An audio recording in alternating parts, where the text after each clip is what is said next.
So it's got an earthy kind of mouthfeel to it. It comes across as like an old world wine. There are some versions of Rioja that are like this from Spain. Bordeaux definitely needs to be thrown in the mix here. Really maybe. Hi everyone, another episode of Paris Perfect here.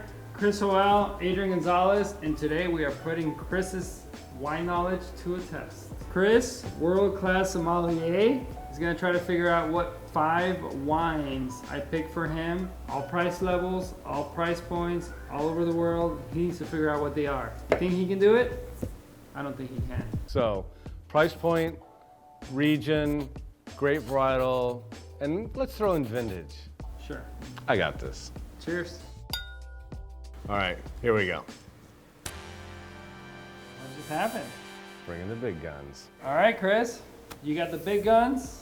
According to you, This is Superman my character. know, but, I'm bulletproof in this thing. let's find out. All right. So wine number 1 is a red wine.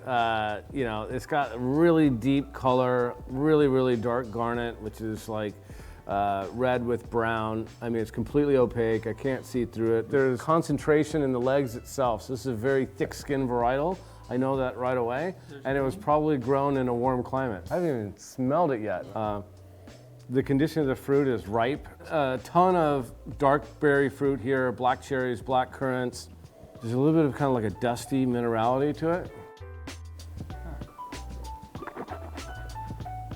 It's full-bodied. It's got a lot of tannin. The finish is kind of abbreviated. So it's got an earthy kind of mouthfeel to it.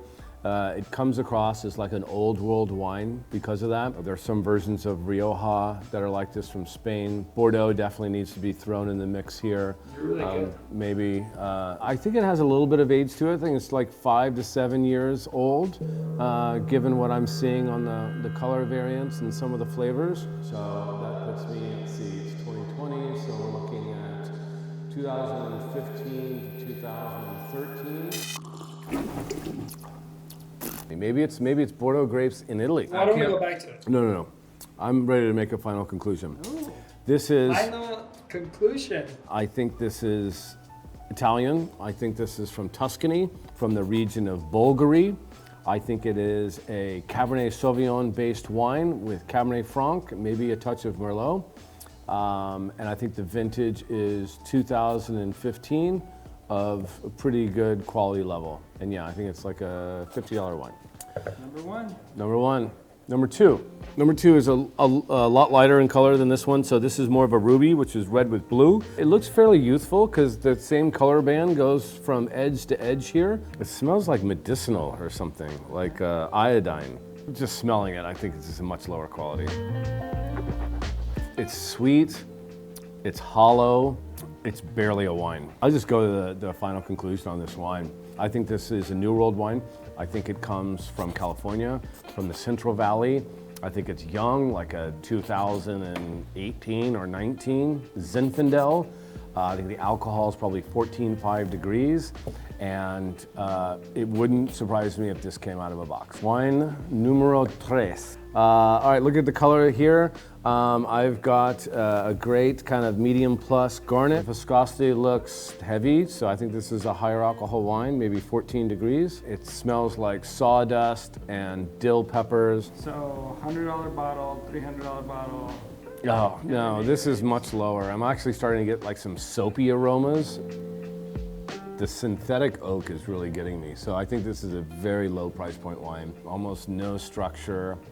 It has residual sugar, which I absolutely don't like. So, final conclusion, New World, California, Central Valley or Temecula even, Cabernet Sauvignon, 2017 is the vintage, like $12. Just not a good one.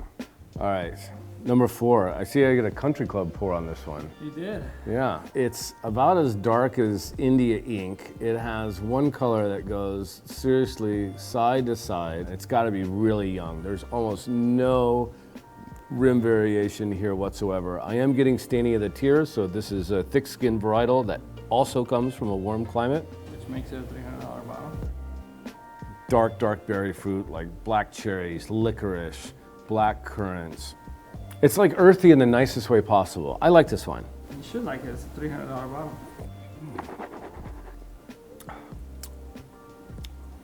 It's big, it's full-bodied, not pleasant, not $300. This is like a sledgehammer of a wine. So I think this is like a, 2018 Touriga Nacional, Portugal, moderate quality at best, probably moderate minus. Let's do whites. Finally, there is gas in the wine that wants to get out. There's only a couple areas of the world that are like that. Youthfulness can do it, but this is a color that you'd normally get from like a 40-year-old white Burgundy. Almost smells like flat champagne. Well, if you like flat champagne, this is your type of wine. So a lot of citrus, there's a little bit of orchard fruit of like pears and apples. What is that? Is that wine?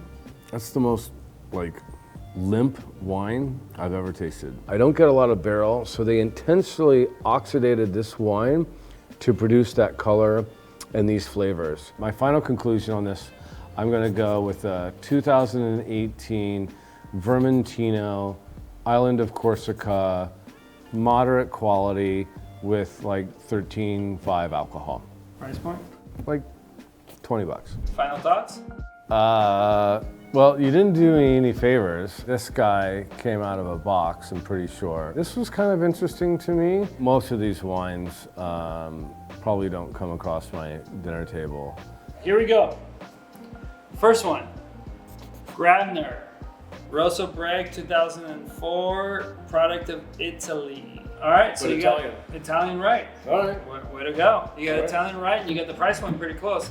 You had I think everything I right. said box. Yeah, but you said Zinfandel and it's a Merlot. Okay. Third wine, 10 plus. I'm pretty sure you were right, and this is a California 2017. I don't know, a bunch of grapes crushed together and put in the bottle. Fourth wine, we got a Napa Valley, not Portuguese, 2017. Syrah, right? I know this guy really well, and this is very kind of up his alley, very big brooding style of wines. I unfortunately think he missed the mark in this. It's just too kind of jumbled. And the last one, we got Kivia Falanese 2016 from Spain. I'm still surprised to see gas out of a 2016, but you know the reason we saw it? It's because of screw cap. Yep, it's on a quote. Yep. Talk to me about price. So obviously this is the cheapest. What's the most expensive? This is the most expensive. Most expensive. Cheapest, next, That, 3, 4, yeah, 5. that would make sense. Well done. You got Italy right. You got box right. You got $10 right. You got this semi. Well, I mean, I didn't do too bad on this guy. What did I say? I said Corsica, and we're still on an island. I mean, Yeah, you know, you Spanish can- island, Italian island. I you mean, can sail your boat between them. It might take a day or two. I feel good about that one. Okay. Well, there was really only one that you missed the boat on, really. So this guy. Yeah. 4 out of 5. Well done. Well, thank you. All right. And thank you for joining us. Please like and subscribe and turn on your notifications. And we'll see you again soon for another great episode of Paris Perfect. Maybe we'll do it where I got to try some things out next time, and we'll see how I do. See you next time.